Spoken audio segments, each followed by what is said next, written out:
So no matter how often I share the code of conduct, no matter how often I like I can read the code of conduct, no matter how often, like how accessible the code of conduct is, it's easy to read, I still get tons of requests for things that violate our code of conduct, right? So cuddling professionals, Cuddlists, and other different organizations out there have a code of conduct, and we share it with people. We try to explain it. It's kind of difficult. So I thought I would kind of allow you to see me experience this video. I've seen it one time, and I haven't seen it a second time, so I know that the freshness of it is kind of worn off, but I still want to share this video with you. It's super sweet and cute. And let me get to sharing my screen. And let's do this together. All right, share screen.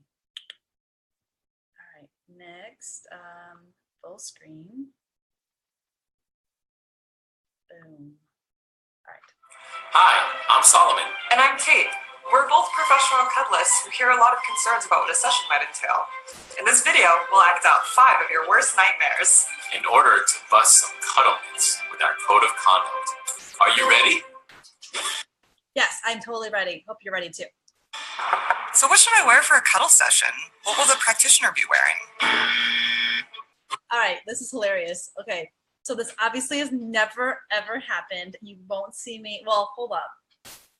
Actually, one time, one client arrived like 20 minutes early and I was still in my towel. Like I was getting out of the shower. So yes, there was one time that I showed up, like opened the door with my towel and said, "So sorry, like come on in, sit down. I'll be with you in a second." I didn't want them waiting outside.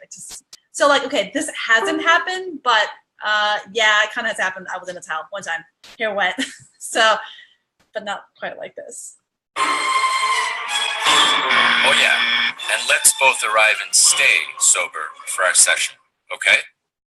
All right, staying sober.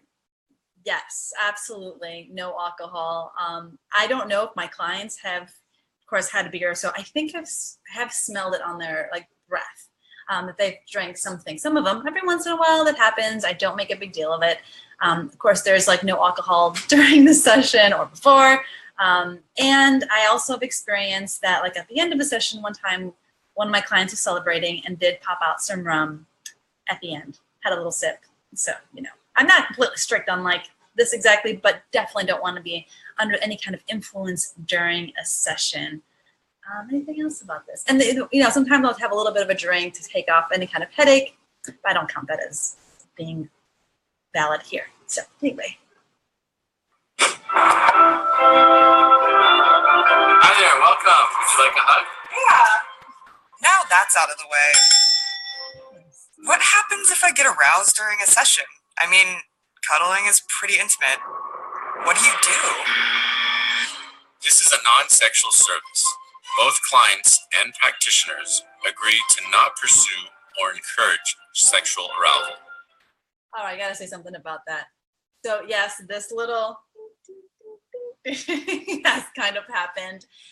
It is, you know, it's a thing. Like sometimes clients are like, wow, it's just so close and it's just right there. And like, if I just, you know, do this thing, like I can get kind of close to the thing. So like that can happen. It does happen. That is where I hold my boundaries. I take a hand and I remove it. Not a big deal, right? So if it becomes a thing where I'm sensing, well, we need to have a conversation about this, then I will. But yeah, like an arousal does happen. I typically ignore it. I allow the client to get comfortable if they need to make any adjustments. If it becomes a thing where I'm sensing that that's the focus of our session, then I'll talk about it. Otherwise, I don't deal with any kind of like genital stuff. That's your business. Hey. So I know this is supposed to be non-sexual, but where exactly is the line? Is kissing or licking considered sexual? Ah, now that looks nice. But what if it stops feeling nice? All right, so let's go back to that saliva one. I almost want to see that again. Not terrible.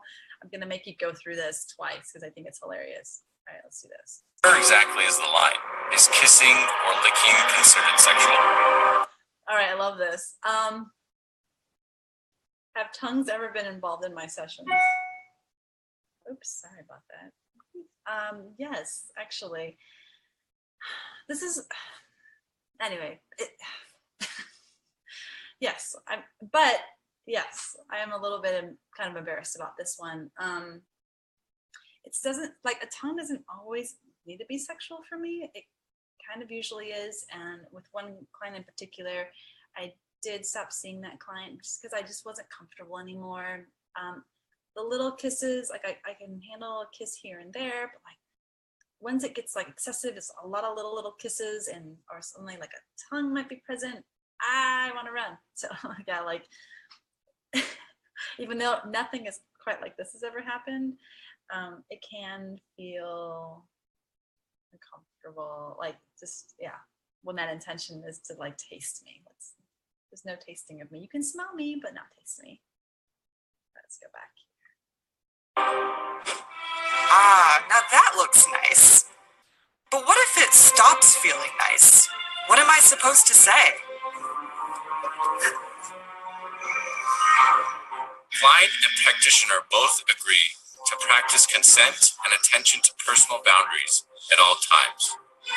Okay, I just love that. Like she's like her world is caving in, right? Suddenly, like, oh my gosh. And then of course we see with him, like, he's kind of grooming a little bit and like hushing her and like, this is what we're doing.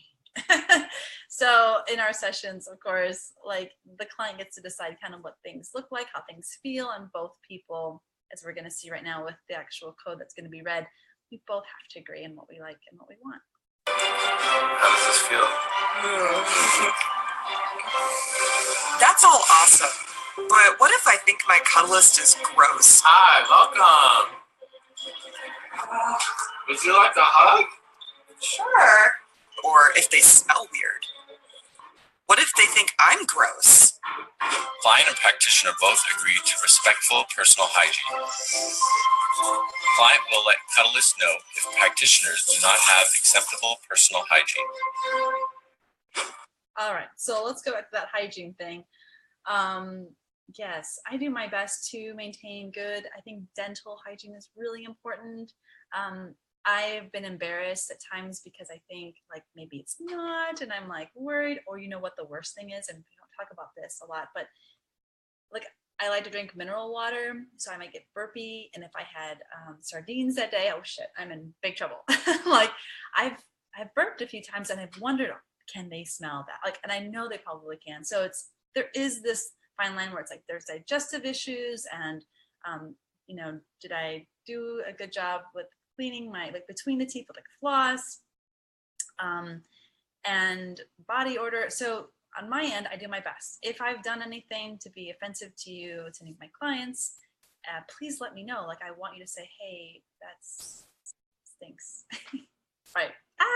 But on the flip side, like, of course I love my clients to be conscious of these things and to do their best with their hygiene. I'm pretty though flexible. Like if, you know, dental stuff, like if it's like terrible, I'll let you know. But otherwise, if there's a little bit of a smell that's just unique to that person, I don't make a big deal. Some of my clients, they kind of like a natural body scent. And so I, you know, for specific ones who have requested, I won't take a shower. It kind of gets rid of all the scent or most of it. So there is some flexibility around this. But, you know, I want to do my best to make sure that you know that, and, you know, I'm conscious of it. And of course, you know, do what's comfortable for you. And I'll let you know if there's a problem. We hope we were able to put some of your fears about professional cuddling to bed. Haha. But seriously, we want you to feel confident about what your time with the pro might look like.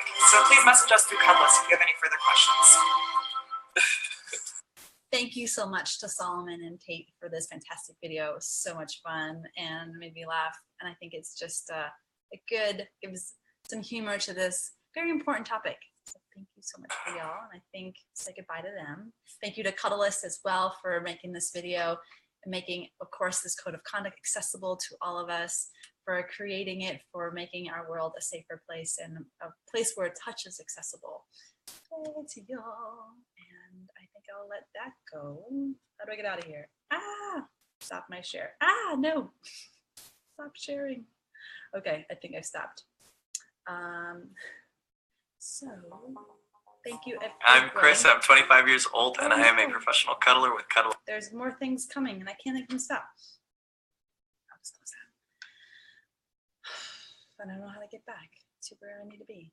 Anyway, thank you all for watching, and if you like a session with me, of course, I'm around. Please contact me. I'm at the Cuddlist.com site, so you can look me up in San Antonio, Texas, or find me on any of the social media platforms, as well as, here, YouTube or Facebook. So take care, y'all. Bye.